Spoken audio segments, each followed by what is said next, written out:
The European Central Bank sent a strong signal when it hiked interest rates by 75 basis points, taking a proactive stance in the face of elevated inflation.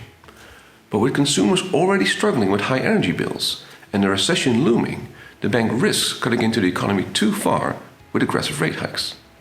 Let's take a closer look.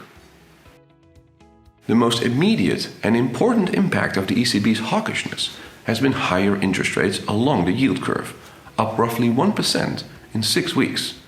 And because inflation expectations actually declined during that same period, real yields, or yields less expected inflation, were the only driver behind the increase. This has created a material headwind for the Eurozone economy and investors. Higher real yields make consumption and borrowing more expensive, acting as a brake on economic activity. And for investors, a higher real yield depresses the valuations of risk assets, eroding their returns. Of course, to some extent, the ECB wants to slow down the economy by lowering demand, and it wants to tighten financial conditions for investors. The risk is, however, that it simultaneously underestimates how much growth is already slowing down due to the energy crisis, and overestimates how long inflation will stay elevated.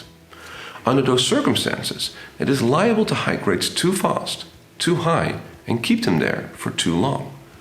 We worry that that risk is increasing, as the ECB's latest economic growth forecasts appear relatively high, as does its inflation outlook. Investors have a tough combination of factors to consider in Europe, with a potential recession, elevated geopolitical risk, and now the increasing risk of over-tightening by the ECB. It also bears reminding that the lag with which monetary policy impacts growth and inflation, as well as the global backdrop of slowing growth and tighter monetary policy, exacerbates that risk. As a result, we expect longer-dated interest rates to come down modestly from current levels, and we maintain an underweight position in European equities.